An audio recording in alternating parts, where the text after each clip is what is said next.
Hey friends, Steve here, and I am excited to share with you what I've been up to since April 22nd of this year. I didn't start longboarding until March of 2020 at the age of 43, and I didn't start surf skating until September of 2020, so I have less than a year of surf skating experience. And in just 30 days of practice over the course of about 3 months at the age of 44, I went from this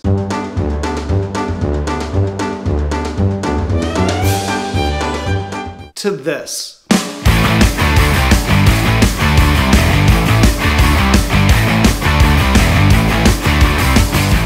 And if I can do it, anyone can. I'm going to walk you through my experience, and in the process, I'm going to give you my top 10 tips that will help you learn bull riding as well. So let's get started. On day one, I showed up to the park really just on a whim, and I started playing around. So here you see me just kind of throwing myself at those transitions. I don't have a clue what I'm doing, but I'm just trying to see how it feels to go up and down. And I actually love how ridiculous and embarrassing this looks because it really shows you that if I can do this, anyone can. Now on day two, I'm starting to feel a little more into the flow of compression and extension in the transitions, but all I can do is backside turns. So my first tip is this. Do some research before you start, especially on the mechanics of compression and extension in transitions. So my process of just kind of throwing myself into it worked, but I could have shaved off some time on my process had I done just a little bit of research going into it. So learn from me and watch a few tutorials before you head to the park. On day three, I used a stick because someone online suggested it, and I did not find this helpful at all. In fact, I felt like it really just got in the way and it overcomplicated everything. And so after that one day, I ditched the stick. By day four, I've realized that I really just need to drill down on basic compression and extension on a quarter pipe. And my biggest weakness is that I have no front side turn at all. I can barely get maybe a foot up the ramp and everything feels stiff, unnatural, and scary. By day five, I'm feeling fairly comfortable with backside turns. So I take it into the bowl and I just practice compression and extension on backside turns over and over. And that's my second tip, which is to start with whichever turn is easiest for you, whether that be backside or front side, and focus on that to just get comfortable with transitions. Once you feel that flow of transitions on your strong side, then you know how it's supposed to feel when you turn your focus to your weak side turns. Day six is more of the same, just practicing basic compression and extension on the quarter pipe. But then I tried taking it into the bowl, and I was doing just fine in the bowl, doing backside turns. But after doing a few backside turns, well, I decided to try going front side in the bowl. And here's what happens. You'll see that I landed right on that hip, and that left a huge bruise for weeks.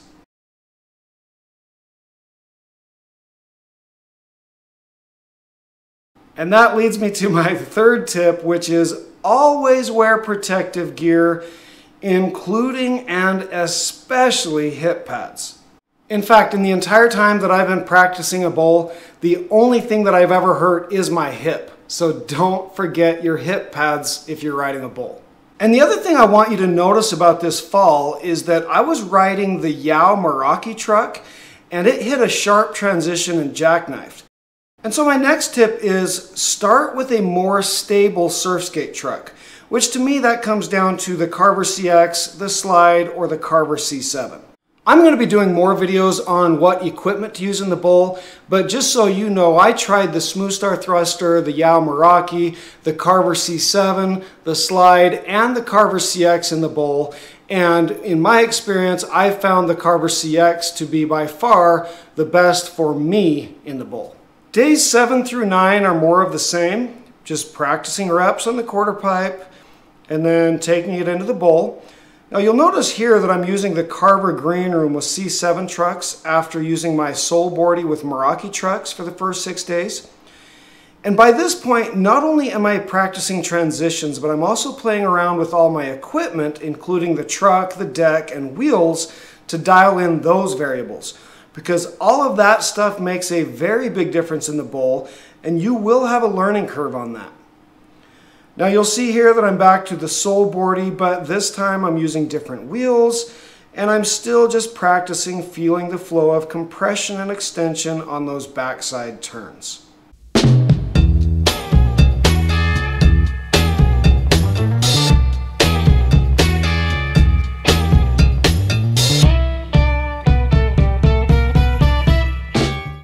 So my next tip is to dial in on a good deck for bull riding specifically. And a deck for bull riding should have good concave that locks your feet in. And I'm gonna say your wheelbase should be no more than 18 inches because a narrower wheelbase in transitions is gonna make you more nimble. And from my experience, I highly recommend the Carver Black Tip. Now day 10 is interesting. It was one of those days that highlights the occupational hazards of bull riding. So here you're going to see I have to bail and the board hits me in the Achilles heel, and that actually makes a fairly deep cut that takes about a month to fully heal. And you can see here that I'm kind of struggling, but I'm still just doing those backside reps to get used to the flow. And coming up here, you're going to see another fall on my hip.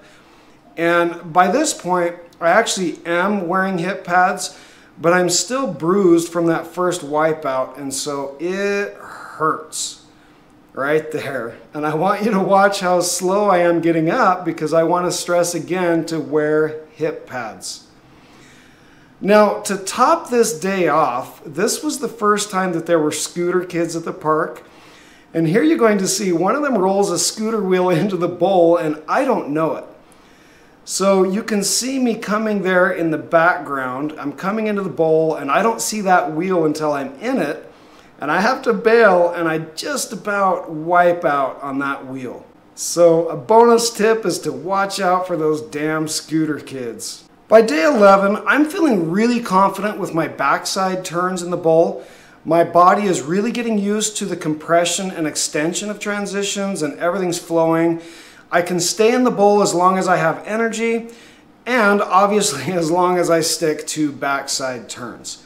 But you can see that I have no front side turn at all. I'm just not even in the game on front side. My body doesn't even know how to turn that way. And so at this point, I turn 100% of my focus onto my front side turn. And all I do every day is front side reps. I start on a 45-degree angle ramp, and then I move up to the quarter pipe, and I'm doing an hour a day, just nothing but these boring front side reps over and over and over. By day 15, I move from the quarter pipe into the bowl, and again, all I'm doing is front side reps for an hour. I'm really just trying to train my body to turn that way. And as you can see, I am making incremental progress here. So tip number 6 is, once you get competent at your strong turn, then focus on your weak turn. Start with a 45-degree angle and then work your way up from a quarter pipe to a half pipe and then to a bowl. Now I have to interrupt at this point because it was at this point in the process where I really start dialing in on that front side turn that I start discovering that I actually have a lot of body tightness and misalignments that are preventing me from even turning that way on my front side turns. I've had knee surgery, back surgery, and I had a pretty significant shoulder injury. And all of that stuff over time has created a lot of scar tissue, which has created tightness and misalignments in my body, and especially in my hips. And so on those front side turns, I was hitting a point where my hip would really just kind of lock up and I couldn't make that turn smoothly. And so to fix this, and this was about in the middle of June, right about in the middle of my process here, what I did was I signed up for yoga classes. And so for the past month and a half, I've been going to yoga classes almost every day, probably like 5 times a week. I've been just hitting it hard. And I can't tell you how much of a difference that has made for me in my flexibility. And so that's my next tip, which is to ride transitions, you really need to be flexible and loose. And if you have limited flexibility, then you really need to work on improving it, and that's going to make a huge difference for you. On day 16, you'll see that I've moved to a different park in my city. And I do this because it has this half pipe, which makes it even easier for me to do front side reps over and over. And again, this is all I do for several more days. I show up to the park and I just do these boring reps for at least an hour. And with the combination of my increased flexibility with yoga that's starting to kick in and these reps, you can see that I'm getting higher and higher on those front side turns. And so that's tip number 8, which is consistent repetitions are the key. This is honestly probably the most important tip in this whole video. You have to find a park and a time that allows you to get those reps in. And you have to drill down and be disciplined. And the more consistent you are, the faster you'll progress. So there are 2 critical elements here, and that is repetitions and consistency. So if you show up to the park every day and you're consistent at showing up, but you're not being disciplined with those reps and you kind of just show up and do whatever comes natural, easy for you, then your progress is going to be slow. And by the same token, if when you go to the park, you are doing those reps, but you're only able to get to the park maybe once a week or maybe even once a month, then that lack of consistency is going to mean a lot slower progress as well. So you have to show up to the park as often as you can, and while you're there, you have to really drill down on those repetitions of your weak side turn. On day 20, after doing nothing but front side reps for 8 days straight, now I go back to my original bowl to see if I can put it all together. And I want to see if I can stay in the bowl using a combination of backside and front side turns. And this is a really big breakthrough day for me because you can see that all of my hard work on those front side turns is paying off. And now I'm really in the game with both backside and front side turns. And from here, a whole new world opens up to me, because now I can practice staying in the bowl with new lines by switching up my turns. And having tasted that, I still want to shore up that front side because it's still not quite as good as my back side. And so the next day, I do nothing but practice front side reps in the bowl. And then on day 22, I put it all together and I start practicing finding good lines and staying in the bowl as long as I can, using a combination of backside and front side turns. And then the next day, I do the same thing in the other bowl in my city.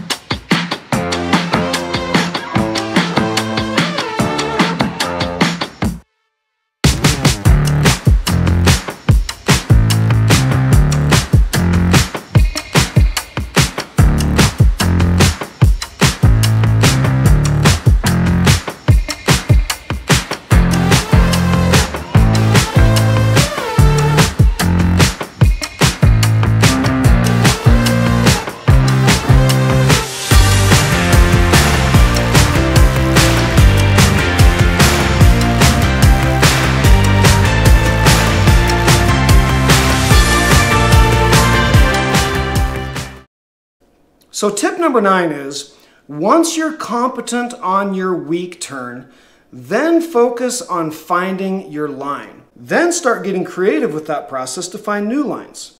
So if you don't know what that term means, finding your line, watch some tutorials, but basically it means that in any given bowl, there's kind of a logical flow of where your body and your skateboard naturally will flow if you hit it at certain points. And so you want to just start playing around with different lines, different configurations of how you can flow in the bowl. And that's what I do on days 24 through 27. I'm just practicing my lines in the bowl over and over.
And so my final tip is master one bowl and then move to others to add variety.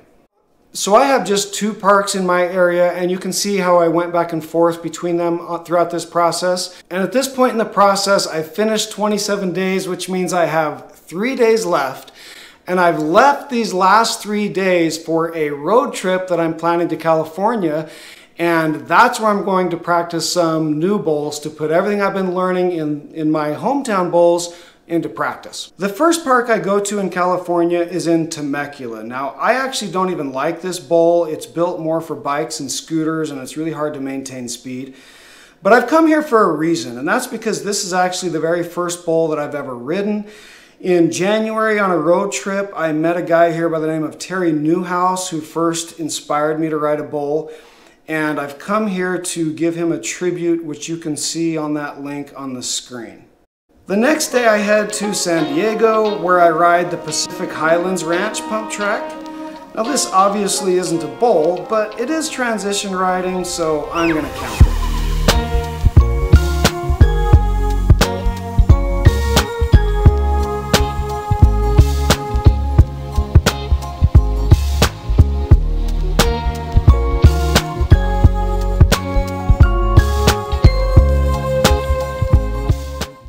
So now I have just 1 day left of my 30 days of bull riding practice. And I've timed my trip so that I end up in Venice Beach. And I do this for a reason. First of all, Venice is just a really cool place for skating. Venice is actually the birthplace of vertical skating. And if you haven't seen the documentary Dogtown and Z-Boys, you'll want to check that out. And secondly, Venice is also the birthplace of surf skating. Carver, the original surf skate brand, was born in Venice in 1996. But the biggest reason why Venice Beach is such a big deal for me is because I came here in January on a road trip with my daughter, and we sat for 2 days and watched skaters here, and I was just blown away. And I just thought, wow, I'll never be able to do that. In fact, the thought that I should even try transition or bull riding never even entered my mind. Well, then a few months later, when I started getting into it, well, then I set a big bucket list goal to go skate that Venice Beach skate park. And when I set that goal, I honestly thought that I'd be probably 6 months to a year before I'd even be able to achieve it. But now at this point, I'm feeling pretty confident. So I am headed to Venice Beach. Now, before I show you what happened there, let me first remind you of where I came from on day 1.